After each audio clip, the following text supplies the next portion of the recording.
그래서 제 시간에는 지금 빌립보서를 계속 공부를 하고 있는데, 오늘은 네 번째 시간으로 빌립보서 2장 12절로 18절까지 보도록 하겠습니다.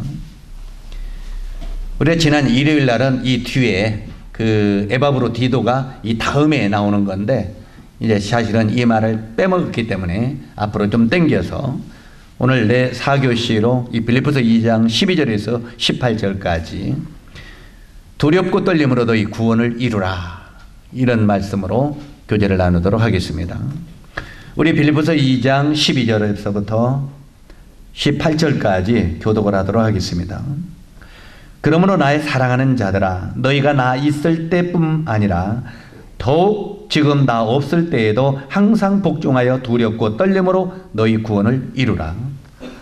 너희 안에서 하나님은 하나님이시니 자기의 기쁘신 뜻을 위하여 너희에게 소원을 두고 행하시나니 모든 일을 원망과 시비가 없게 하라. 이는 너희가 의기하고 순전하여 영원하시고 모르는 세상 가운데 하나님의 몸없는 자녀로 세상에서 그들 가운데 이끌어 나가는 생명의 말씀을 밝혀 나의 다름질이 헛되지 아니하고 수고도 헛되지 아니하므로 그리스도 날에 내가 자랑할 것이 있게 하려 함이라. 만일 너희 믿음의 증거와 섬김 위에 내가 나를 들도록 비춰서라도 나는 기뻐하고 너희 우리와 함께 기뻐하고 이와 같이 너희도 기뻐하고 나와 함께 기뻐하라. 아멘. 우리가 여기에 오늘 이 말씀의 주제는 두렵고 떨림으로 너희 구원을 이루라. 우리가 때때로 예수 그리스도를 믿음으로 구원을 얻었고 말하고 있죠. 그 다음에 그 얻은 구원을 이제는 너희는 이루어가라. 그 다음에 나중에 이 죄와 상관없이 주님의 나라에 들어가는 날이 이제 영원한 구원의 나라로 들어가는 장면을 알게 됩니다. 각별히 여기에 12절에 보니까 그러므로 나의 사랑하는 자들아, 이 사도 바울은 지금 어디에 있습니까? 감옥에 갇혀 있죠. 이 로마의 감옥에 갇혀서 이제 왕의 재판을 받아야 됩니다.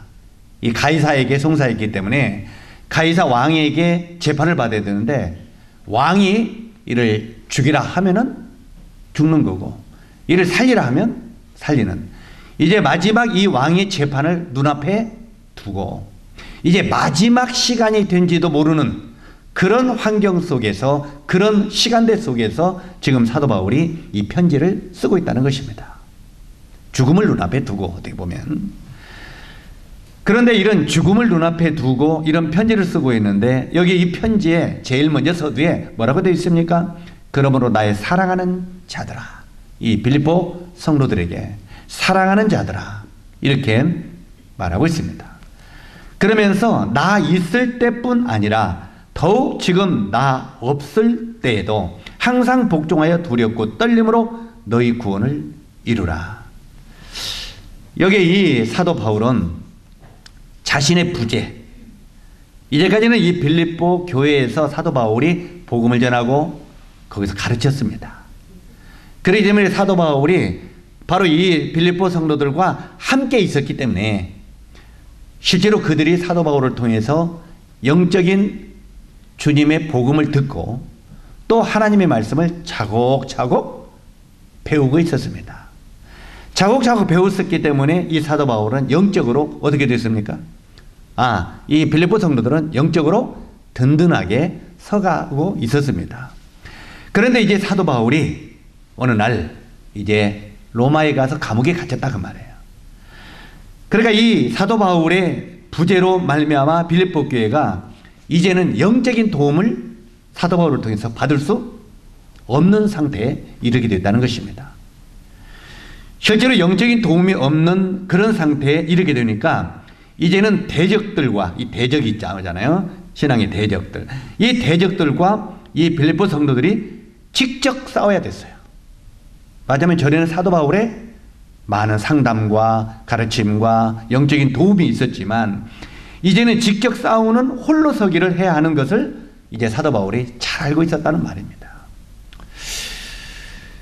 자신이 어두운 감옥에 갇혀 있을 때 자신에게 이 빌립보 성도들이 약간의 선물을 보내줬습니다. 그 선물이 뭐냐면 연보, 맞으면 돈을 보내줬다고 말해요. 우리 감옥에 갇힌 죄수들에게 못 보내줘요. 그거 뭐라고 하죠?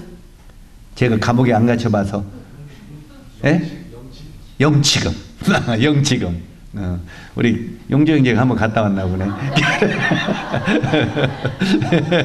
그 영치금. 그 감옥에 갇힌 사람에게 뭐 좀 사 먹으라고 이렇게 영치금 넣어주잖아요. 아, 내가 이거 보니까 참 무심하네, 나도. 형무소 한 번을 내가 안 가봤는가 보네. 형무소를 가봤어야 이 영치금을 알지. 응?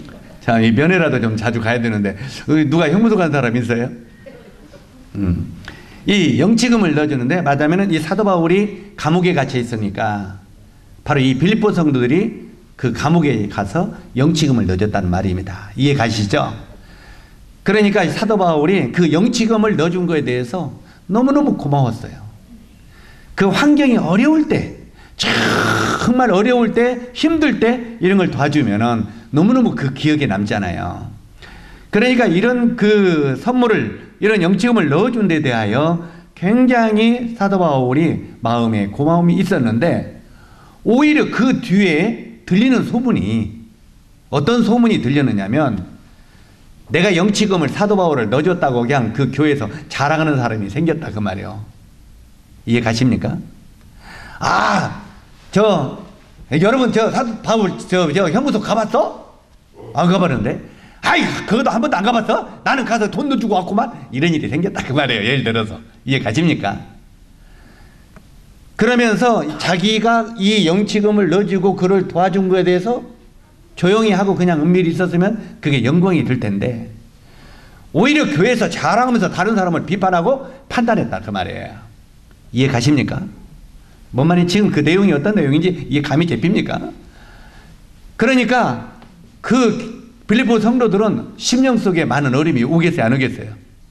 어떤 사람은 아이고 못 간 거에 대해서 미안함과 부담감도 있을 거고, 어떤 사람들은 또 그거 따고 다 자랑해? 이런 사람은 또 있었겠죠. 그러다 보니까 이제 그 교회가 오히려 그걸로만 든든하게 서가는 게 아니라 서로 술렁술렁하면서 판단하고 비판하고 하면서 교회가 어려워지기 시작했다 그 말이에요. 이해 가시죠? 그래서 우리들이 때때로 참, 제가 어떤 때 강단에서 이야기하는 것은 대중적으로 들으라고 참 조심스럽기도 합니다만, 실제로 내가 좀 전도한다고 다른 사람 안 한다고 비판하면 안 된다는 거예요. 할 수 있도록 도와줘야죠. 그리고 내가 좀 헌금을 많이 했을 때 헌금한다고 잘하지 말고 다른 사람도 헌금할 수 있도록 같이 협력해서 도와주는 것이 되지, 내가 좀 헌금 좀 한다고 막 자랑하고 막 너는 안 넣냐고 하는 것은 바로 교회를 어렵게 하는 것이다 그 말이에요.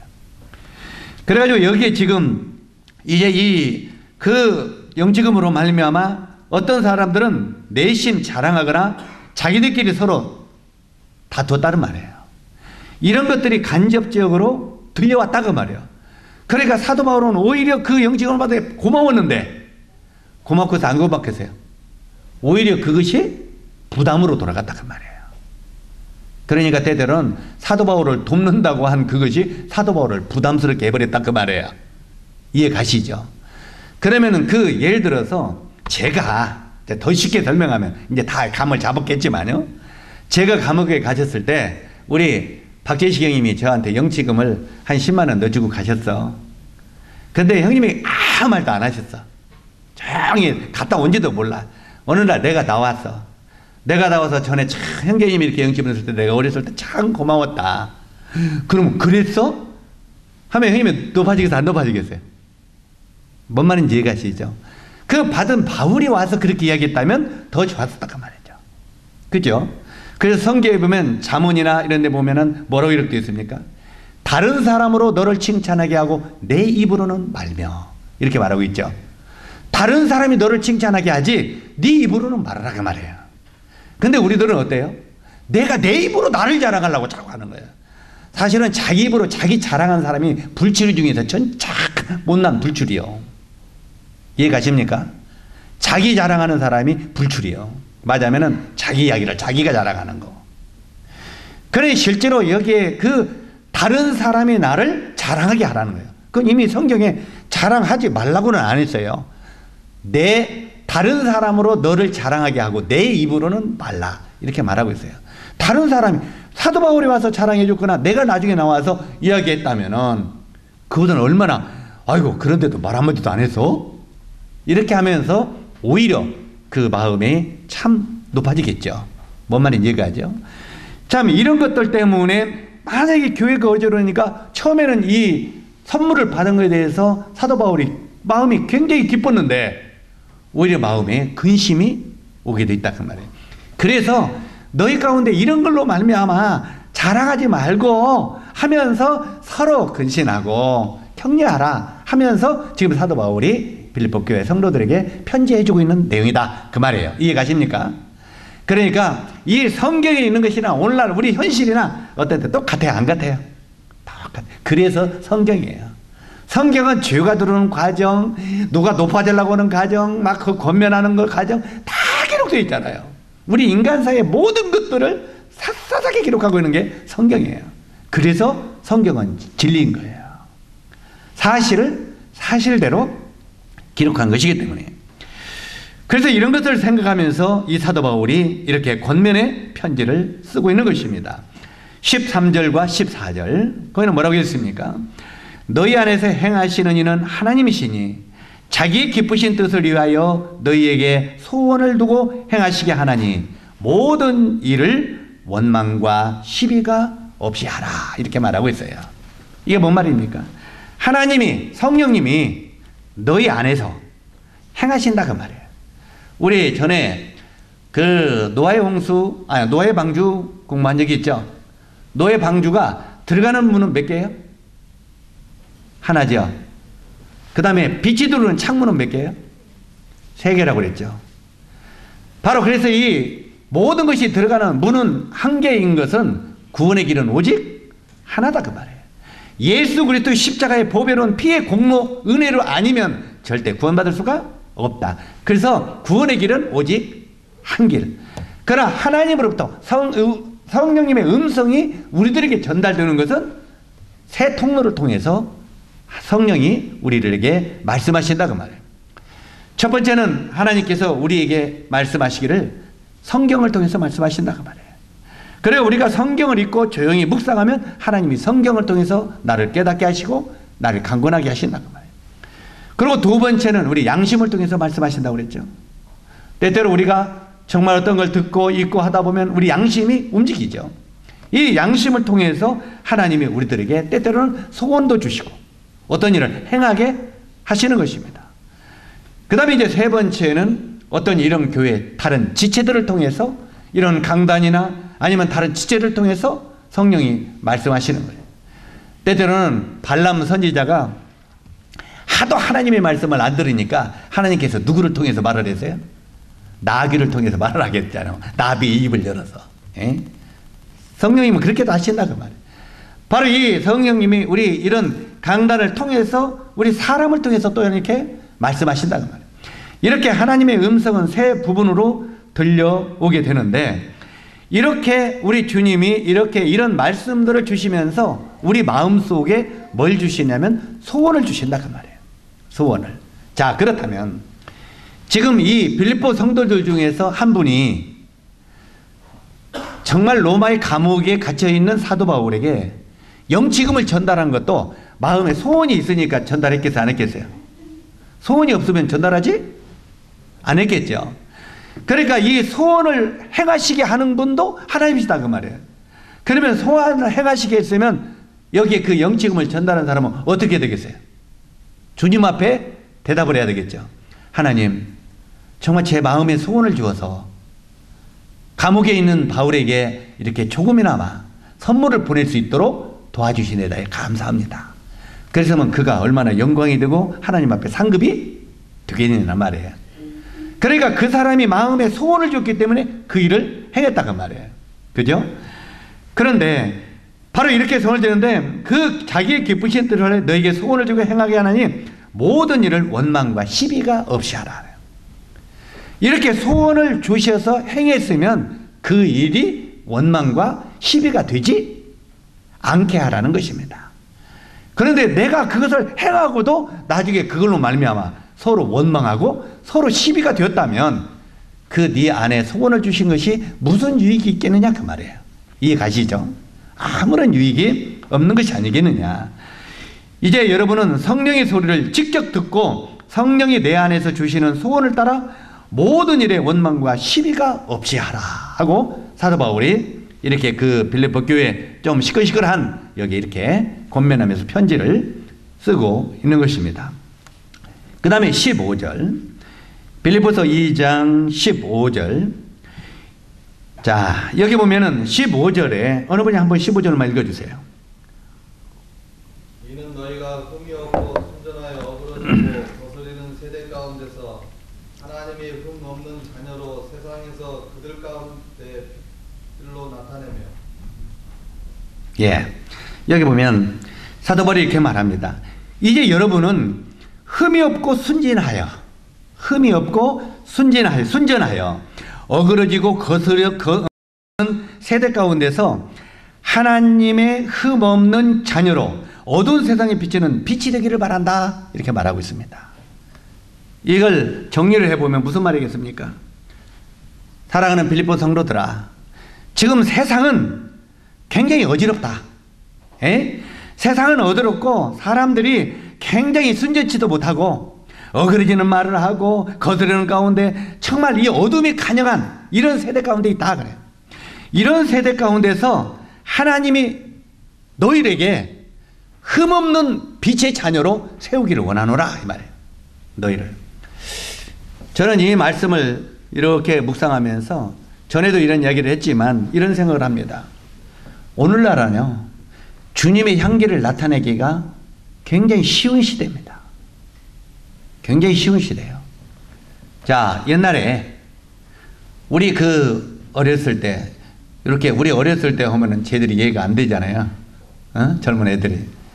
그때는 이웃도 이제 어른들만 들으세요. 이웃도 나눠 먹는 시대였죠. 그래 안 그래요? 지금보다 그때가 좀 선한 시대 아닌 것 같아요? 우리보다 삶은 못 살았어요. 맞죠? 가난하게 살았어요. 가난하게 살았는데 이웃들이 선했어요. 순전했어요. 그래서 저도 어렸을 때 기억을 더듬어보면 꼭 우리 어머니가 고구마를 쪄도 요만한 그 대접 그릇에다가 뭐 대여섯 개 이렇게 담어 이렇게 그래가지고 기본적으로 야 이거 개똥이네 집에 갖다 주라. 그러면 가다가 저는 한 개 갖다 먹고 가면서 하나씩만 먹으면 배불러요. 하나씩만 빼먹으면. 그때는 그 하나씩 갖다 심부름도 재밌어. 왜? 하나씩 빼먹는 재미로. 그래가지고 이웃집 갖다 주고 너네 집 소떡이 집에 갖다 주라 어떤 집에 갖다 주라 하고 다 나눠줘요. 그러면 나는 갔다 와서 자꾸 솥 앞만 쳐다봐.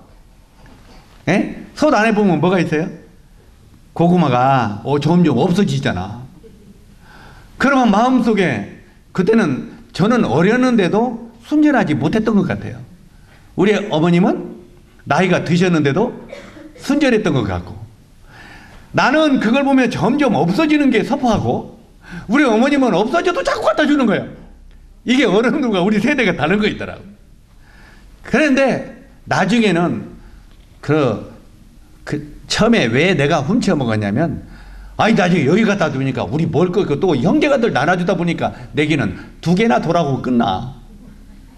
요즘에는 우리 엔간히 주어도 먹고 애들 먹고 남지요. 많이 줘버리니까. 전에는 김도 몇 장이요? 한 장이요. 명절날 한 장 썰어서 이렇게 줘. 아이고 지금 우리 젊은이들을 보면 웃어요. 참 옛날 사람들이 미쳤나 어떻게 그렇게 살았나. 그죠? 이해가 안 가죠.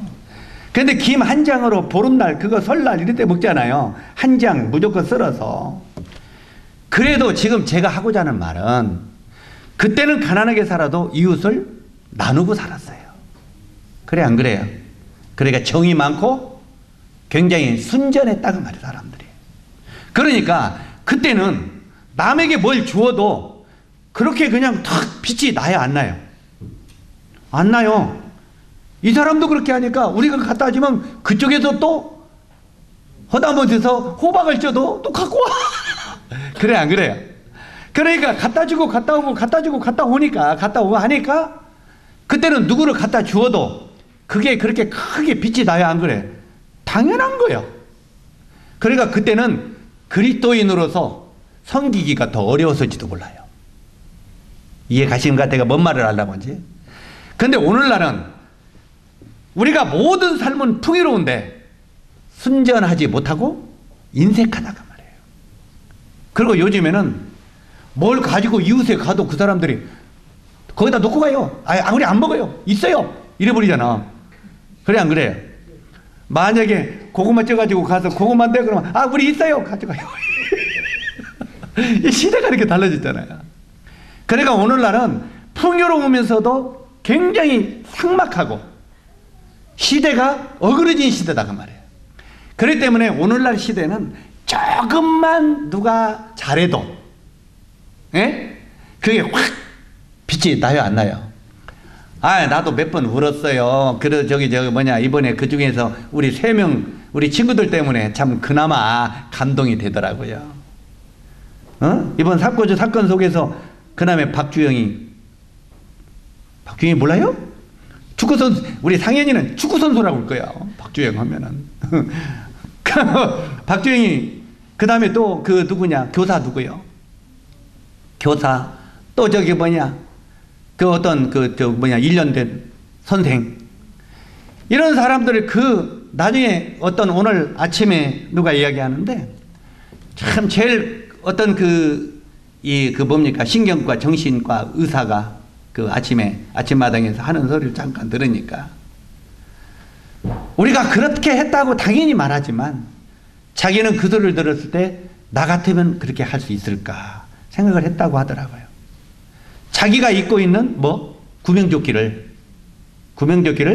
그걸 벗어서 다른 사람에게 입혀주니까 왜 아저씨는 안 입느냐고. 그러니까 승무원은 너희들을 먼저 거는 게 내 임무다. 지금 선장이랑은 다 도망가는데 그거 임무다. 하고 그거 먼저 입겠다. 그러면서 이게 생명조끼잖아요. 생명조끼인데 그 의사가 그래요. 정말 그런 상황이 실제로 졌을 때 나 같으면 내가 그것을 과연 벗어서 다른 사람을 벗어줄 수 있을까? 할 때 부끄러워서 자기는 못 벗어줄 것 같아. 솔직히 말해. 부끄러운 이야기지만 이렇게 근데 우리들도 많이 공감을 하잖아요. 그런데 어찌하든 간에 그렇게 섬기는 그런 몇몇 사람이 있으니까 그나마 마음속에 힘이 되고 비전을 가지고 참 그래도 미래가 있다 생각이 오잖아요. 그래 안 그래요? 그러니까 오늘날은 그렇게 어려운 시대가 있기 때문에 누군가 조금만 하면은 확 빛이 난다 그 말이에요. 그러니까 오늘날은 이 그리스도인으로서 사실은 그리스도의 너희는 세상의 빛이라 그랬잖아요. 하나님은 빛이시다. 그리고 너는 빛의 자녀이다. 그러므로 빛의 자녀처럼 행하라. 저는 이 말씀을 보면서 오늘날 우리들이 빛의 자녀이고 빛의 자녀로서 행하라고 했기 때문에 우리도 빛이라는 거잖아요. 빛이라고 하는데 우리들은 비치고 삽니까? 못 삽니까? 못 비치고 살잖아요. 내 입에서 나가는 말, 내 입에서 나가는 행동, 얼마나 세상 사람과 다를 게 없는 그런 말들이 튀쳐나갑니까? 정말 그러니까 빛이 되겠어요? 안 되겠어요? 우리가 오늘날 그리스도인이라고 하지만 우리를 보면서 우리 하는 말, 우리 하는 행동을 보면서 누가 저 사람에게 그리스도의 사람이라고 말할 수 있겠느냐 그 말이에요. 그러니까 오늘날 우리들이 조금만 해도 이 빛의 자녀로서 간직이 확 살아나는, 사실은 어떻게 보면 하나님의 자녀로 살기가 더 쉬운 시대다 그 말이에요. 이해 가십니까? 전에는 이만큼 해도 별로 표가 안 났지만 지금은 요만큼만 해도 빛이 나는 이런 시대라 그 말이에요. 여기 지금 다시 본문으로 들어가면 여러분은 흠이 없고 순전하여 어그러지고 거스르는 세대 가운데서 하나님의 흠없는 자녀로 어두운 세상에 비치는 빛이 되기를 바라노라. 사도 바울은 이렇게 말하고 있어요. 시대가 어둡다 그 말이에요. 어둡다. 깜깜하니 어두우니까 조금만 빛을 비춰도 세상이 확 밝아진다. 너희는 빛의 자녀로 빛의 자녀처럼 이렇게 살기를 원한다고 지금 사도 바울이 말하고 있는 것입니다. 세상은 칠흑같이 어두움에 쌓여 있습니다. 그러므로 조금만 빛된 생활을 해도 환하게 비칠 수 있다고 하는 것을 우리 이 말씀을 보면서 사도 바울의 이런 권면을 우리가 함께 받으면서 우리 마음에 한번 다짐을 한번 해봅시다. 저를 포함해서. 내일부터 주변을 위해서 조금만 우리 선한 일을 마음속에 가지고 행하는 삶을 좀 살기로 결단을 좀 하면 안 될까요? 예? 그냥 듣고 흘러버리지 말고, 아, 그렇지. 하나님이 빛이시지. 우리도 빛의 자녀지. 바로 하나님은 사도 바울을 통해서 우리에게 너희는 세상에, 어두운 세상에 너희가 비치기를 원한다고 했는데, 내가 이제 그런 어두운 세상에 내가 빛을 비치면서 좀 살 수 있도록 그런 결단을 하는 이런 생활을 실제로 그리스도인의 빛된 생활이다 하고 말하고 있습니다. 16절, 생명의 말씀을 밝혀 나의 다름질이 헛되지 아니하고 수고도 헛되지 아니하므로 그리스도 날에 내가 자랑할 것이 있게 하려 함이라. 여기 보면은 이게 뭔 말입니까? 여러분 각자에게 주신 소명을 따라, 아까 성령이 우리 안에 소원을 주신다고 그랬잖아요. 바로 여러분 각자에게 주신 소명을 따라 생명의 복음을 전하고 부지런히 주님을 섬긴다면은 나의 수고한 모든 사역들도 헛되지 않고 주 예수의 날 자랑할 것이 있지 않겠습니까? 하는 말입니다. 이 말은 뭔 말이냐면, 빌립보 교회 성도들에게 사도 바울이 복음을 전했죠? 그래 안 그래요? 그래서 그들이 구원받았어요. 그러니까 그들이 영적인 자녀들이다 그 말이에요.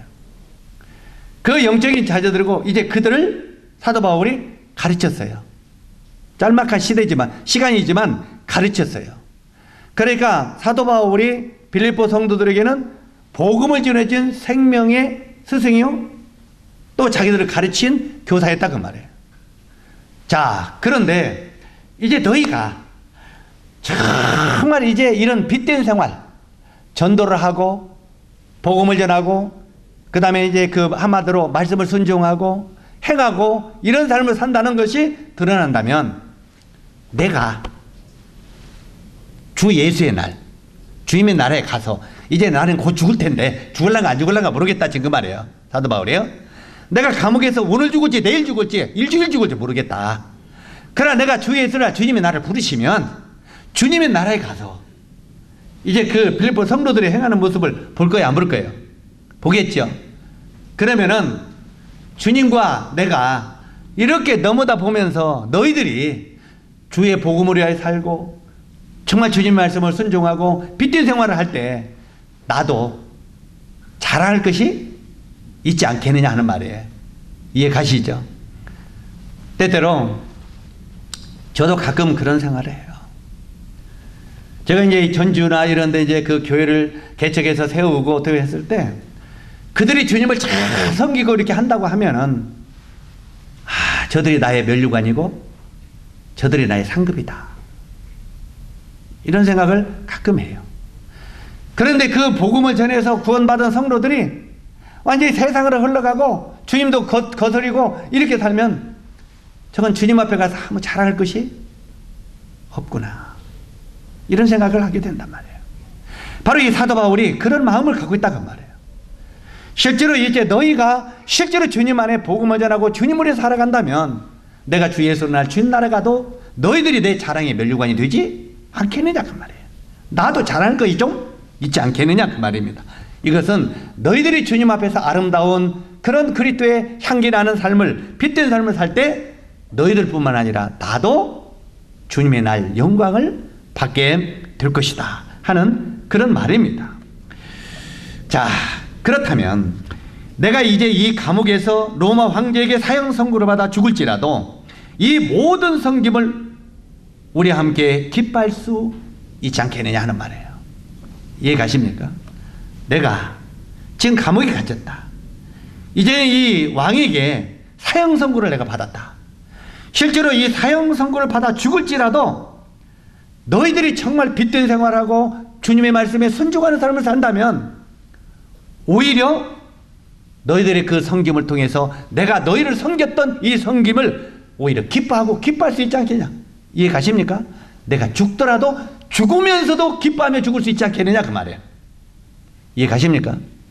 이제 저는 이제 이 사도 바울 같이 흉내는 못 내겠습니다만, 제가 어느 날 이제 감옥에 갇혀가지고 저쪽 중국이나 아니면 이북에서, 저도 이북에 만약에 들어갔다면 저도 죽어요. 내가 이북에 들어가서 잡혔다고 해보세요. 잡혔는데 김제교회 성도들이 제가 이북에 가가지고 복음을 전하다가 붙들려가지고 사형선고를 받아가지고 죽게 되었다고 이런 소식을 듣고 그것이 도전이 돼가지고 여러분 모두가 힘을 내서 전도하고 힘있게 주님을 상해서 김제교회가 부흥된다면 이북에서도 내가 기쁘게 그걸 통해서 죽을 수 있겠지 않겠느냐, 지금 그 말이에요.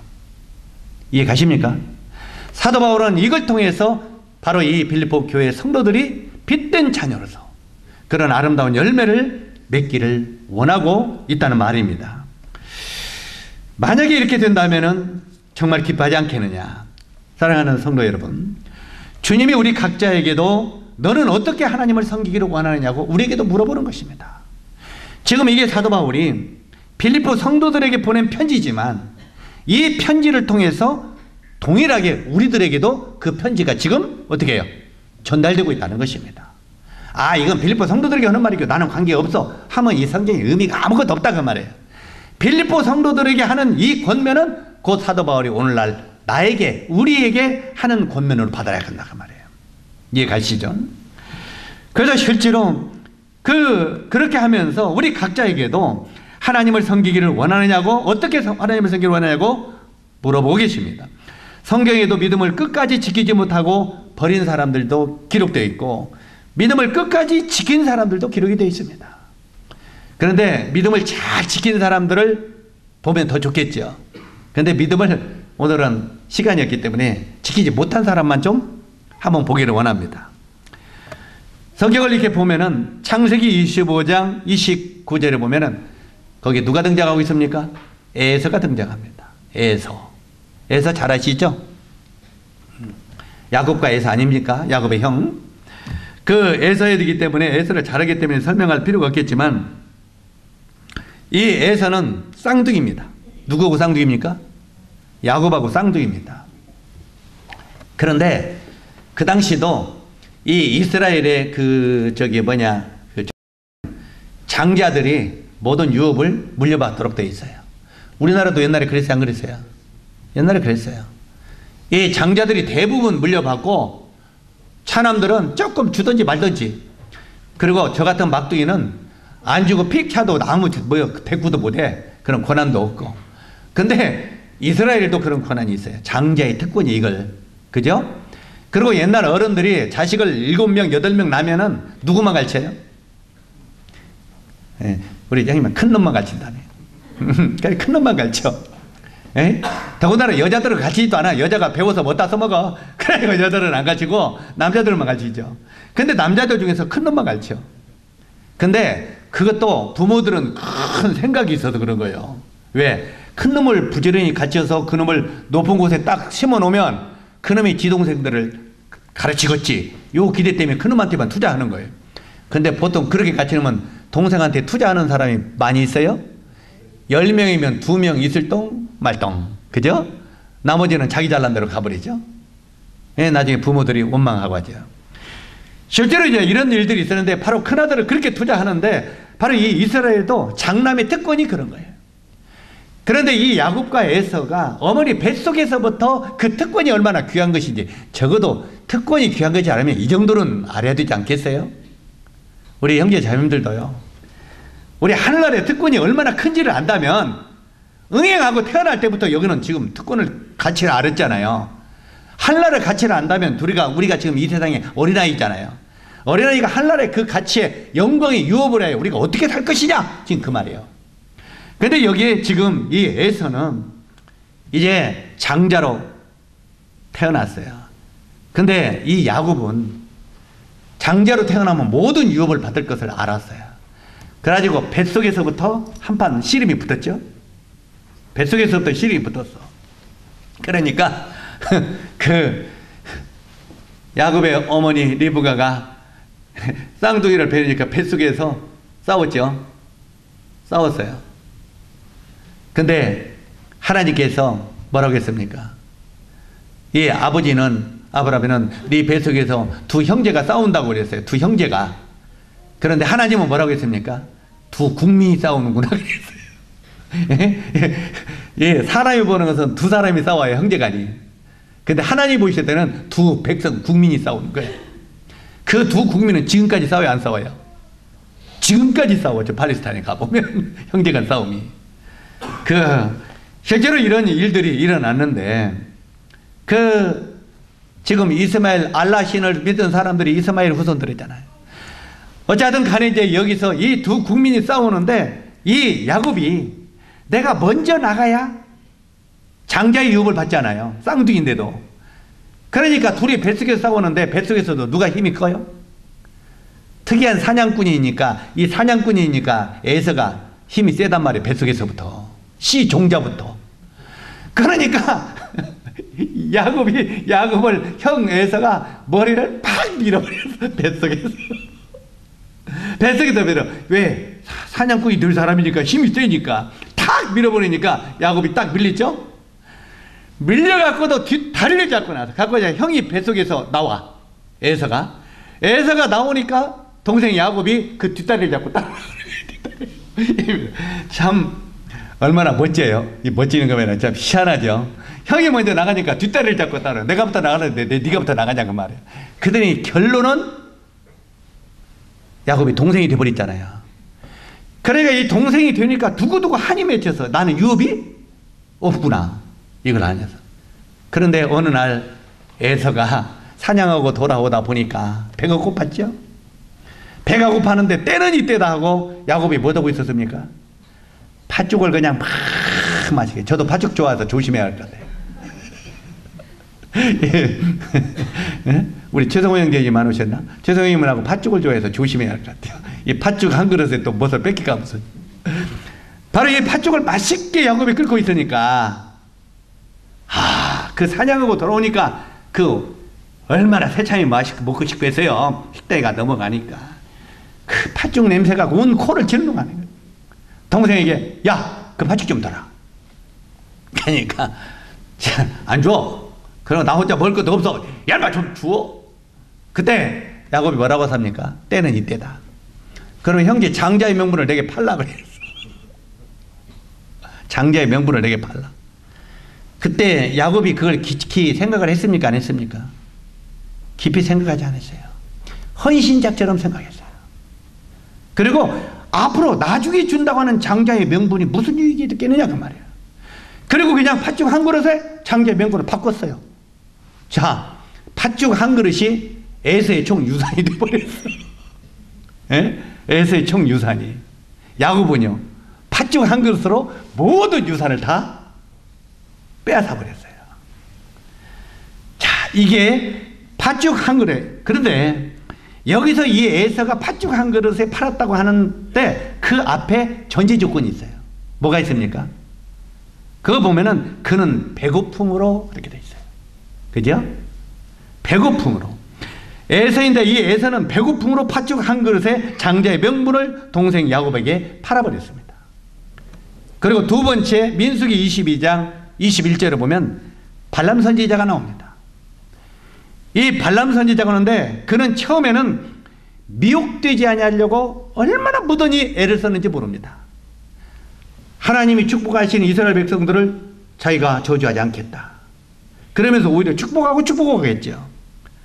오히려 이 발람이 실제로 처음에는 이렇게 미혹을 받지 아니하려고 무던히 하나님의 축복에 함께 동참하려고 애를 썼었지만 결국은 돈과 주의 때문에 뭐요? 돈과 주의 때문에 바로 이 하나님의 말씀을 거역했습니다. 하나님의 말씀을 거역하고 민수기 31장 8절을 보니까 그가 이제 우상숭배를 하게 됩니다. 우상숭배를 하게 되니까 결국은 이 발람 선지자가 하나님으로부터 죽임을 당하게 됐습니다.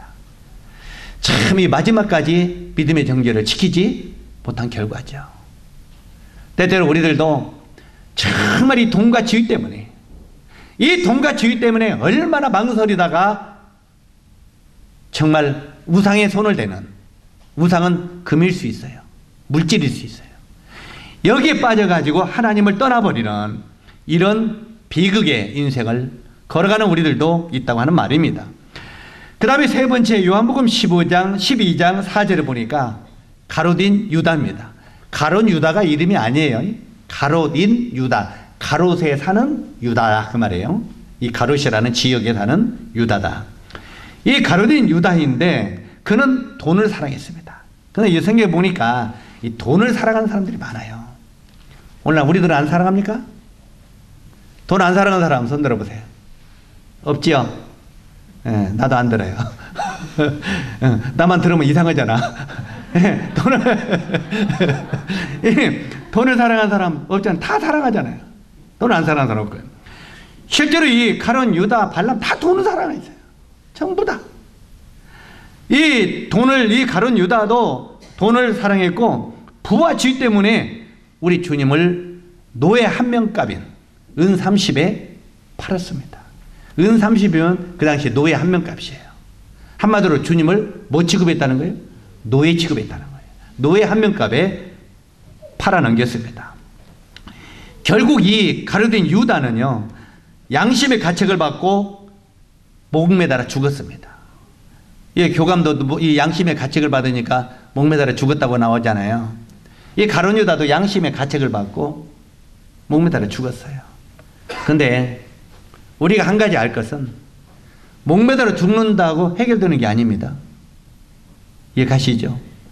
우리 형제 자매들이 굉장히 조심해야 될 것은 우리가 어떤 무엇을 문제에 휘말려서 내가 부도가 나든지 아니면 어려움이 되든지 해가지고 양심에 어떤 빚을 써져 해가지고 양심에 갇히게 해갖고 목매달아 죽으면 큰일 납니다. 목매달아 죽는 거 별로 좋은 게 아니에요. 여기 이 가룟 유다가 양심의 가책을 받았을 때 어떻게 해야 되겠습니까? 가룟 유다가 양심의 가책이 왔으면 주님 앞에 찾아왔어야 돼요. 주님 앞에 찾아와서 주님, 제가 죽을 죄를 졌습니다. 저를 불쌍히 여기십시오. 그러면은 강도처럼, 오른쪽에 있는 강도처럼 내가 오늘 나와 함께 낙원에 있으리라. 우리 주님한테 틀림없이 그 소리를 들었을 것입니다. 가룟 유다에게도 우리 주님이 수없이 회개할 기회를 줬어요. 그런데 끝까지 회개하지 않고 자살해 죽어버렸어요. 결론은 지옥에 떨어진 거예요. 만약에 이 유다가 회개하고 주님 앞에 돌이켰다면 주님은 100번 가룟 유다의 죄를 용서했을 것입니다. 우리 주님은 그런 분 아닙니까? 우리가 잘 아는 대로 베드로도요, 유다보다 더 큰 죄를 범했어요. 저주하며 맹세코 주님을 부인했다고 그랬어요. 그냥 부인한 게 아니라 저주하며 맹세코 부인했다는 거예요. 결코 나는 그를 알지 못한다고. 그때 주님이 돌이켜 베드로의 눈과 주님의 눈이 마주쳤을 때 베드로가 양심의 가책을 받았죠. 그리고 돌아가서 슬피 울며 회개했습니다. 그는 회개했다고 그랬대요. 정말 슬피 울며 회개하고 주님 앞에 가서 잘못을 고했습니다. 그때 주님이 베드로에게 뭐라고 특명을 내렸습니까? 내가 돌이킨 후에 형제들을 굳게 하라. 아마 베드로도 가룟 유다도 그 소리 들었겠어요? 안 들었겠어요?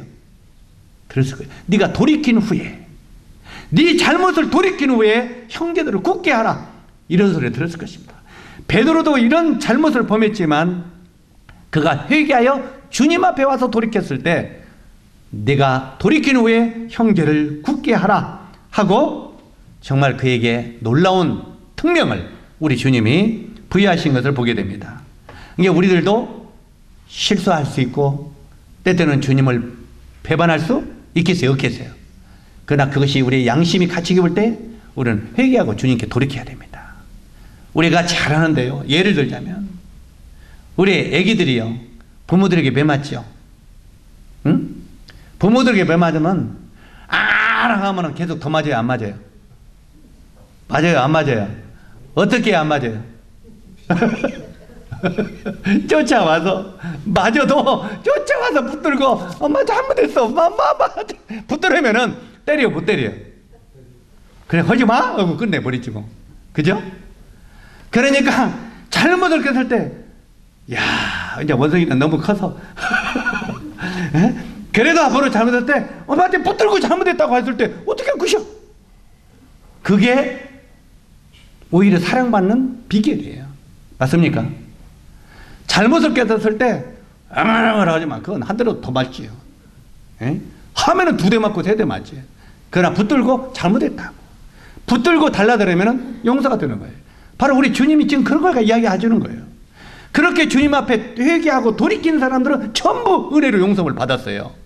근데 가룟 유다는 회개하지 않냐고 그냥 목매달아 죽어버렸어요. 지 스스로 결정을 해버렸다고 말이에요. 주님 앞에 나가지 않았다는 말입니다. 마지막으로 4번째 디모데후서 4장 9절에 보면 데마가 나옵니다. 우리 데마 잘 아시죠? 응? 데마인데 그도 비난과 고난 때문에 전도를 포기하고 세상으로 돌아갔습니다. 그는 나를 버리고 데살로니가로 갔고, 그는 세상을 사랑하여 나를 버리고 데살로니가로 갔고, 이렇게 사도 바울이 데마를 이야기하는데, 이 데마도 복음을 위해 살다가 마무리를 못했죠. 그도 비난과 고난 때문에 전도를 포기하고 세상으로 돌아가 버렸습니다. 우리들은요, 때때로 우리들은 이런 사람들을 보면서 아이 사람들 참 어리석어 이렇게 말하죠. 우리는 이런 사람들을 어리석다고 말합니다. 그러나 나 자신도, 실제로 나 자신도 이들 뒤를 똑같이 따라가고 있는 사실에 우리들은 놀라야 됩니다. 나도 이들을 똑같이 따라가고 있는 사람이라고 기억하시기 바랍니다. 먼저 이 에서죠. 에서가 우리 마음에 들어오면은 어떤 생각이 제일 먼저 오겠습니까? 에서가 우리 마음에 쏙쏙쏙쏙 들어올 수 있어요. 이 에서가 우리 마음에 들어오면, 아이고 당장 배고프고 어려운데 먹고 살아야지. 당장 배고프고 어려운데 먹고 살아야지.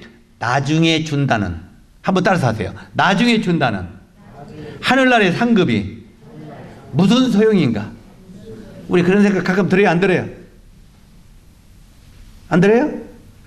우리 형제자님들이 신령하셔서 그런 생각 안 들었을 거예요. 실제로 지금 당장 먹고 살아야지.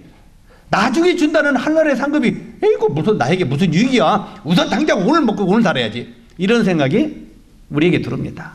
이건 바로 에서가 우리 마음에 들어올 때 그렇다는 말이에요. 에서는요, 지금 내가 당장 배고파야 당장이 죽겠는데 나중에 준다는 아버지의 유산이 무슨 유익이 있겠느냐. 나중에 준다는 지금 당장 팥죽 한 그릇 먹어야지. 이걸로 아버지의 유산을 버렸습니다. 때때로 우리들도 당장 먹고 살아야지. 나중에 준다는 하늘나라의 유업이 나에게 무슨 유익이냐. 나중에 하늘나라에 가서 그걸 비로소 깨닫게 될 것입니다. 이런 영광을 위하여 내가 왜 이렇게 못 살았던 거 하고 그때 후회하지만 이미 때는 늦으리. 이렇게 된다는 말입니다. 그 다음에 2번째, 이 발람이 우리 마음 안에 들어오면, 아까 쭉 4명을 이야기했는데, 이 발람이 우리 마음 안에 들어오면 뭐 주님의 말씀이 뭐 그리 대단한가? 주님의 말씀이 뭐 그렇게 중요해?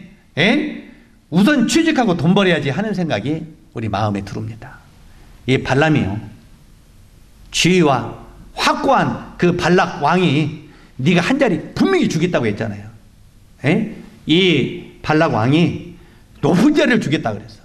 그러니까 이 발람 마음속에 처음에는 주님 말씀을 따랐잖아요. 그런데 주님 말씀을 따라봐야 뭐 얻어지는 게 없잖아. 그러니까 주님의 말씀을 따라봐야 세상도 세상에서 우선 내가 취직하고 돈 벌어야지. 실제로 이런 생각이 마음에 들어온다 그 말이에요. 그리고 기꺼이 주님을 떠나갈 수 있다 그 말입니다. 그 다음에 3번째, 가룟 유다가 우리 마음에 들어오면 주님을 따라가 해서 성공도 못하는데, 이 가룟 유다도요, 주님을 그림자처럼 재정부를 맡으면서 이 재정 돈을 맡으면서 따라다니면서 무슨 생각을 하는지 아십니까? 한 자리 하려고 하는 마음이 있었어요. 가룟 유다가 마음속에 주님이 왕이 되면 자기도 한 자리 해야 되겠다는 생각이 있었어요. 그런데 우리 주님이 왕의 길로는 가지 아니하고 가난한 자, 눌린 자, 이런 자들을 찾아서 병거치고 하니까 이 가룟 유다가 답답한 거예요. 그게 어떤 학자들은 가룟 유다가 예수님을 일부러 팔았다는 거예요. 왜? 그러면은 일부러 이렇게 팔으면은 그가 맞으면 기적을 해가지고 그냥 헤롯이랑 다 때려 눕히고 왕이 될 거다. 근데 저는 그렇게 억지게 해석은 하고 싶은 마음은 없고요. 자, 그렇게 했든지 저렇게 했든지 간에, 어떻게 했든지 간에 이 가룟 유다가 정말 그 마음에 오니까 주님을 따라봐야 세상에 성공도 못하는데 예수는 무슨 예수? 하면서 그를 기꺼이 은삼식에 버려버렸습니다. 우리 마음에도 은30 때문에, 먹고 사는 돈 몇 푼 때문에 우리 주님을 버릴 수가 있다는 말입니다. 그 다음에 네 번째, 대마가 우리 마음에 들어오면 전도해봐야 구원의 역사도 일어나지 않고 욕도 많이 먹고 핍박도 받는데 복음 전하고 살면 뭐해 하는 생각이 우리 마음속에 오게 된다는 것입니다. 바로 이런 대마도 복음을 전하면서 굉장히 이런 시험에 많이 빠졌던 것 같습니다. 사랑하는 형제자매 여러분, 우선 먹고 사는 것 때문에, 우리 먹고 사는 거 필요해요. 정말 필요해요. 그러나 그 우선 먹고 사는 것 때문에, 그 다음에 직장이나 명예 때문에, 이 직장이나 명예 때문에, 돈과 성공 때문에, 핍박 때문에, 조금 나은 삶 때문에 주님을 섬기는 것을 포기하는 이런 어리석은 자의 길을 우리 형제 자매님들은 걷지 마시기를 바랍니다. 이건 어리석은 길입니다. 우리 청년들, 학생들 보니까 펴보지도 못하고 가잖아요. 인생 그 학생들 볼 때 길어요? 우리는 그보다는 지금 더 살았어, 안 살았어요? 여기 보니까 종성제는 그 애들보다 2배는 더 사는 것 같아요. 그래, 안 그래요? 많이 살았어. 이제 죽어도 괜찮아. 좀 부담스럽게 생각하지만 그 말은 뭔 말이냐면, 걔들을 볼 때 우리는 좀 더 살았잖아. 그러니까 지금 당장 뭐 죽어도 별게 없어. 그러니까 주와 복음을 위해서 살라 그 말이에요. 유익을 버리지 말라 그 말이에요. 맞아면 인생 그렇게 긴 게 아니라는 말이에요. 우리 언제 어떻게 될지 모른다 그 말이에요. 그래서 우리가 이런 것들 때문에 포기하지 말자 그 말입니다. 세상의 것들을 쫓아가봐도, 세상의 것들을 그렇게 좋다고 쫓아가봐도 결국은 기쁨은 없는 것이라고 사도 바울은 단호하게 말하고 있습니다.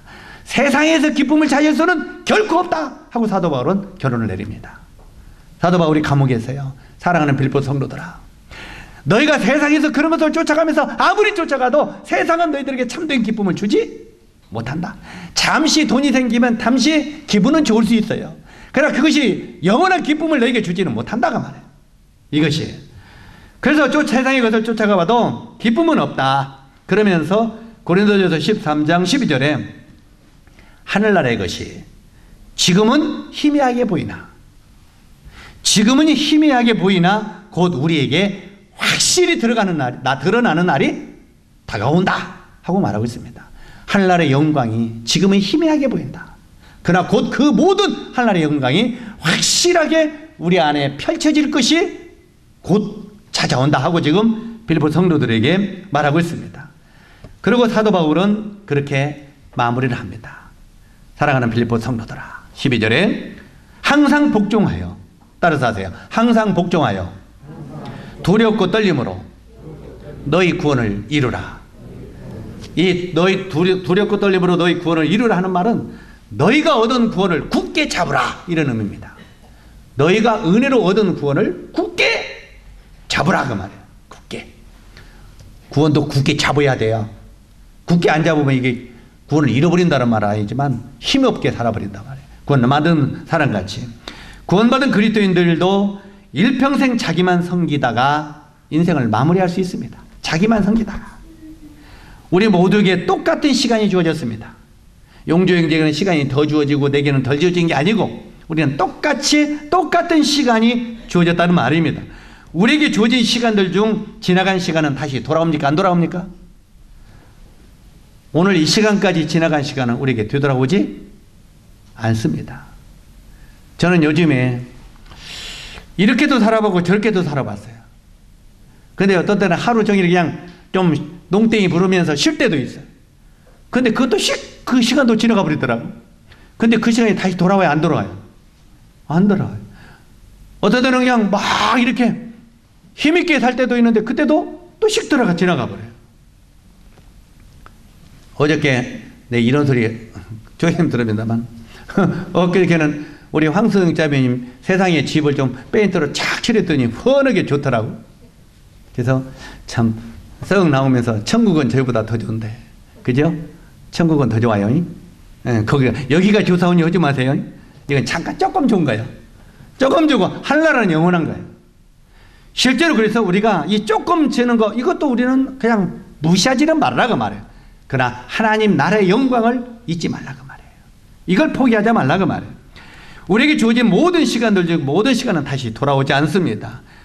바로 이 앞에 남은 우리의 시간들을 성령님이 내 안에서 주시는 소원을 빛의 자녀처럼, 바로 이 빛의 자녀처럼 충성스럽게 섬기며 살면 기쁨이 충만한 삶을 살 수 있다 하고 사도 바울이 결론을 내고 있습니다. 이해 가십니까? 성령이 내 안에서 주시는 소원을 빛의 자녀로서 충성스럽게 섬기고 살면 너희 안에 기쁨이 충만한 삶을 살게 될 것이다. 이렇게 말합니다. 그러므로 우리에게 주어진 시간들을 두렵고 떨림으로 너희 구원을 이루면서 살아라 하고 빌립보 성도들에게 이 마무리 편지를 하고 있는 걸 보게 됩니다. 이것은 빌립보 성도들뿐만 아니라 오늘날 사도 바울이 우리들에게도 동일하게 지금 이렇게 전파하고 있다고 우리는 믿게 되시길 바랍니다. 그리고 우리가 얻은 구원을 두렵고 떨림으로 너희 구원을 이루라. 내게 은혜로 선물로 받은 이 구원을 굳게 붙들어라. 바로 이 말씀을 마음에 붙들고 정말 주를 위하여 남은 생활을 기쁘게 살게 되기를 바랍니다. 기도하겠습니다.